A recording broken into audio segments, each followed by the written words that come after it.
बाबर एक विदेशी आक्रांता और लुटेरा था, बर्बर था।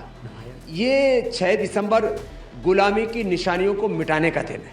तो ये लड़ाई हिंदू मुस्लिम नहीं बल्कि विदेशी आक्रांता वर्सेस भारतीयता की है।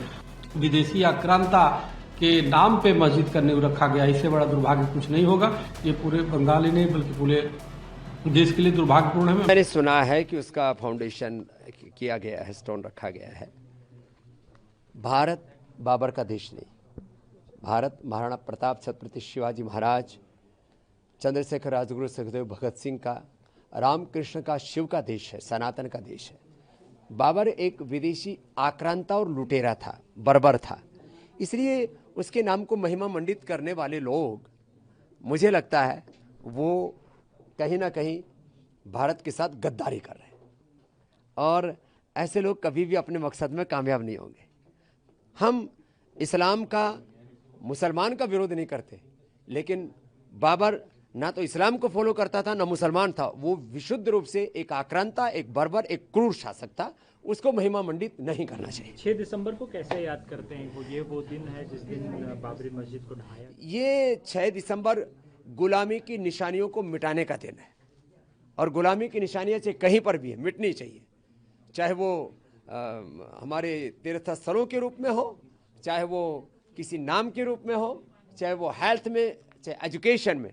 आज शिक्षा की गुलामी चल ही रही है, चिकित्सा की गुलामी भी चल रही है। तो सभी प्रकार की गुलामी की निशानी और गुलामी की मानसिकता से पाने का ये वक्त है। और मैं आश्वस्त हूँ, भारत के लोग अब जागरूक हो गए हैं।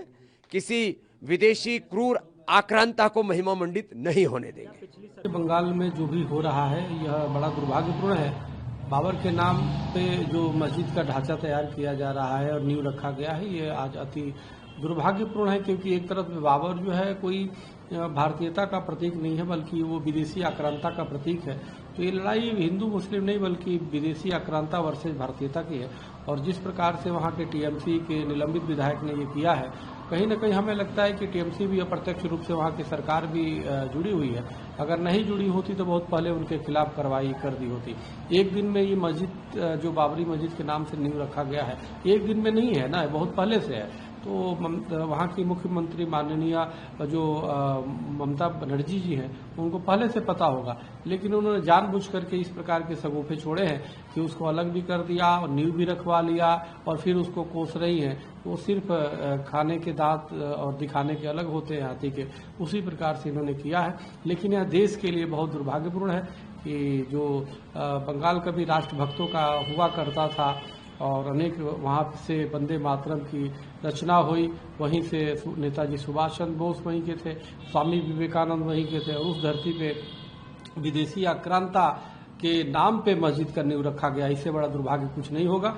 ये पूरे बंगाल ही नहीं बल्कि पूरे देश के लिए दुर्भाग्यपूर्ण है। मैं महामहिम राष्ट्रपति जी से आग्रह करता हूं, और मैंने ट्वीट भी मैं किया हूं कि वहां पे किसी भी तरीके से राष्ट्रपति शासन लागू किया जाए पश्चिम बंगाल में, क्योंकि वहां पे कहीं न कहीं सरकार और वहां पे जो कट्टरपंथी है वो चाहते हैं, उनके अंदर कानून का कोई खौफ नहीं है। वो चाहते हैं किसी भी तरीके से हिंदू मुस्लिम मान करके दंगे किया जाए, देश को गजबा हिंद बनाया जाए, इस्लामिक शरिया कानून लागू किया जाए, जो संभव नहीं है। वो संविधान को मानने वाले लोग नहीं है। इसलिए मेरा मानना है वहाँ राष्ट्रपति शासन लागू पश्चिम बंगाल में होना चाहिए।